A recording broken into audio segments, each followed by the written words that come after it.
First to Clive Palmer. He's got plenty of money, plenty of toys, including a soon-to-be-built Titanic replica. And now he wants to be our next Prime Minister. He's resurrecting the United Australia Party, which is famous for producing Prime Ministers Joseph Lyons and Robert Menzies. And pleased to say that Clive joins us now. Good morning to you, Clive. We're only 5 months out from this election. Good morning, Cameron. Was it a rush of blood, or have you been thinking about this for a while? Oh, no, I think the people of Australia have been contacting me for a long time saying we need to do something. I think if you're happy, if you're satisfied with everything that's being done now, you can vote again for Julia Gillard and Tony Abbott. But if you believe, as I do, that Australia can do more, that the citizens of Australia are entitled to a bigger dividend, they should give the United Australia Party their vote.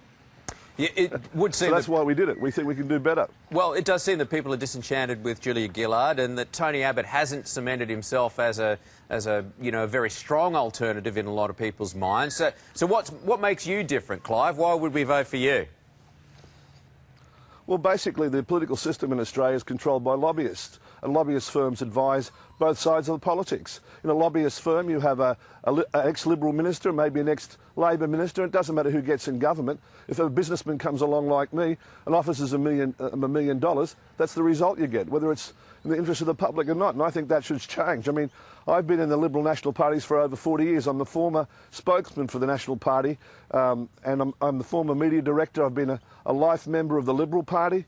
I know what goes on, and I don't think it's in the best interest of the country, and we're going to change it. We're going to make Australians entitled to receive the money that they're entitled to. I mean, we've got $1 at 1.05, but this domestic economy's wrecked. Out in the bush, in all the cities around this country, there are unemployed people that are not being looked after. The government needs to show leadership. It's time for Australians to stand up for their country. Well, Tony Abbott seems to refuse to tell anyone what his policies are. What are yours, Clive? What's your major platform?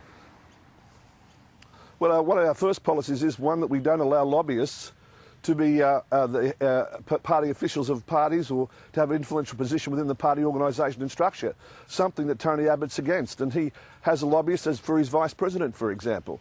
We don't allow that to happen. So if you want policies similar to Tony Abbott's but not having lobbyists, vote for us, because lobbyists blocks all the policies. Secondly, we want to abolish the carbon tax, but not from when we're elected. We want to abolish the carbon tax from when it was introduced, so that people in New South Wales will get a refund of the electricity prices they've paid this year. It's been extraordinary. Unemployed people in the Latrobe Valley of Victoria will be at a whole different basis. There's 25% unemployment in Latrobe Valley. There's industries closing down in this country because we've got a carbon tax that's $29 while the Europeans pay $3. That's a tax on our industry. It's a tax on our jobs. It's a tax of investment. Clive, so we're going to change all that. Clive, there's more. Yeah. Continue. More importantly, a policy we've got about refugees. You know, there's $5 billion the government spends every year of your money that could go into hospitals, educations, while people suffer, as the Gonski report showed, in our primary schools and our secondary schools. We're going to stop that. We're going to adopt the same policies that apply all around the world. If people want a ticket to come here from Indonesia and it costs them $800 and they don't have a visa, let them come. And we'll deal with them at the airport, and if we don't think they're legitimate refugees, we'll send them straight back. But we're not going to refuse to allow them to board the aircraft like they do now, so they go over and see the people smugglers and pay $20,000 and then have our Navy blockading them. It's just a crazy policy. You know why it's there? It's there because public servants get paid 300 to 400% of their normal salary to go off and work offshore in Australia. They're going to get the right policy advice. We're just going to put some common sense back into government. Common sense and government, come on, Clive. Not even you can do that. Well, it's a hard one, but we've got to try, because this country's too important. Your family's too important. Their future's too important. It's better to try to do something. I've been criticised. They'll attack me personally because I've said that of 23 million Australians, we should have more than two choices. We should have freedom of speech in this country. We should have plurality. It's not dishonourable to stand for an office, the highest office in the land. It's not dishonourable for someone to have a different political view. Yet the Liberal Party demonises the Labor Party and vice versa. We're all Australians. We've just had Anzac Day, where we've honoured people that went away and fought for this country. They didn't fight as Labor Party or Liberal Party members. They fought as Australians.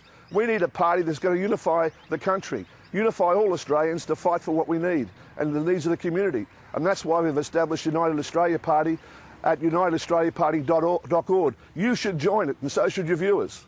Well, look, Clive, you've had ideas in the past and then they sort of drift off a little bit and we don't hear from them again. Are you going to follow through on this one? Because, you know, a lot of people looking at your situation would say, why does this bloke need the pain? You know, self-made billionaire, you don't need to do this to yourself. Well, my family's got a strong commitment to this country. I lost my great uncle in the First World War. We had 5 people fight in New Guinea in World War II, and some on the Kokoda Trail. My nephew, Group Captain Martin Brewster, went up with Innofed in Timor. All of those people have given much more service to this nation than I ever could. And if I've got a certain specialist knowledge, I mean, we've got people that couldn't run a chuck shop running a $1.5 trillion economy. I think I can do better. I've had the experience, I've got the runs on the board, and it's wrong to say I don't follow through with things, just to detract us. We've got our dinosaurs at Coolum, like I said we would have. We're building the Titanic now. When I go to New York and I go to London, and I'm the World Secretary General of the World Leadership Alliance, which has got over 100 different heads of state.